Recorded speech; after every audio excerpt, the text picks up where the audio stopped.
In this particular video, I hope to wrap up all the prior discussions we've been having throughout this playlist series as it relates to distribution and distribution type. And if you're just joining us, the videos related to distributions in this series are videos 12 to 19. So if you haven't seen those videos, you might want to check them out because I'm not sure how much of this will be pertinent as it relates to your understanding if you don't have the foundation as it relates to the prior lectures. So I want to talk about a couple ways to remember the binomial distribution as compared to all other distribution types. For the binomial distribution, there's a fixed number of trials, which means it's a discrete type of distribution. Each trial is going to have exactly two outcomes, those being success or failure. So it either could be a success or a failure as far as outcomes are concerned. Now, ways that you can remember this is with coins. If you're flipping a coin, it could either be a head or a tail, and the success would be whatever outcome you believe would to be preferable. When we were doing our examples, we were using dice, and the success outcome could be a particular face on a die or a combination of faces. But an easy way to probably remember it is with a coin and one side being preferable to another. The probability of success remains fixed across all trials, meaning that one coin isn't going to impact the other coin's outcome, or one die is not going to impact the other die. Each outcome for each particular success is independent of the other and end identical trials of the same experiment. Here's a couple of ways to remember the Poisson distribution versus all other distribution types. The mean is given and the duration is predefined. So if you encounter a scenario, typically a word problem, in which the mean is given, you're typically going to be operating in a normal distribution or a Poisson distribution, but you'll know you're operating within a normal distribution because you will be told that the data is normally distributed. It defines the probability of an event happening a certain number of times with a given interval of time or space. And the Poisson distribution has only one parameter, the lambda, which is the mean of the number of events. Remember, you're going to be given the mean, which is the lambda, and then you're going to be given the x value being what you're testing for as it pertains to occurrence with the given lambda. Now, the normal distribution, you'll typically be informed that the data is normally distributed, and that's how you'll know it's a normal distribution. And remember, if the data is normally distributed, the empirical rule applies.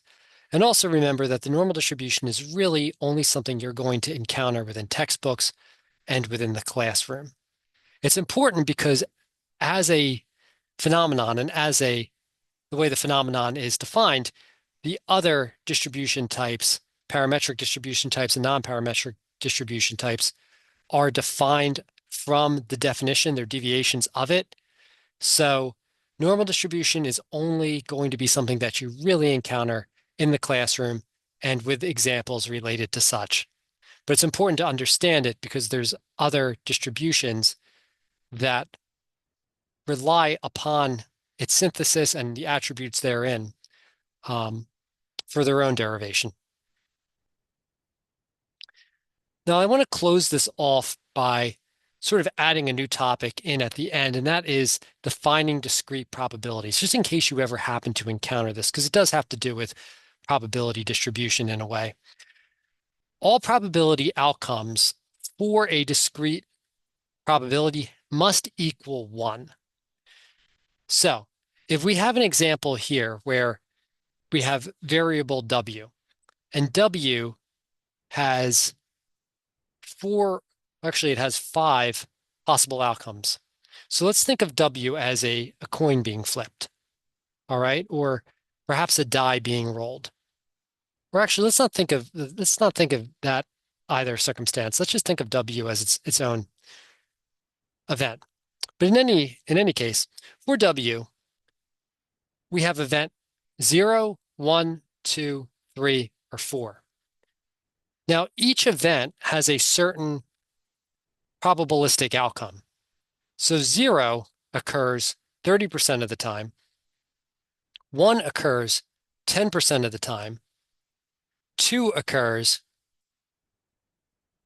20% of the time, 3 occurs 30% of the time. So then what should we expect if all outcomes equal 100%? Would then we expect the probability of event 4's outcome to be? So remember, 0, 30%, 1, 10%, 2, 20%, 3, 20%. What would the probability of event 4 be? Well, it would be 20% because remember, all probabilistic outcomes in a discrete probability defined as such, and these don't necessarily need to be numerical values. They could be, dog, cat, mat, log, or something like that. They all must sum to 100%. So as a result, then, to determine this value, all we need to do is subtract all of the other probabilistic outcomes, their sum, from the number 1, and then that provides us with 0.2, which is 20%. So W equaling 4, or event 4, within the phenomenon W, has a 20% probability of occurring. So that is it for this particular lecture, or this particular series of lectures. We will continue in the playlist, but we're not going to be talking about distributions moving forward. We're going to be talking about methodology application, which is far more pragmatic than these fundamental concepts which we've been covering thus far. But it's important that you understand the fundamentals so you have a firm foundation for which to apply the methods and for which to understand the methods and their application. So if you're able to take anything away from this, if you found these videos to be helpful, please consider liking and subscribing. It would mean a lot. And I hope that this helps you out in your class or in your research. With that, all the best and have a wonderful rest of the day. Take care.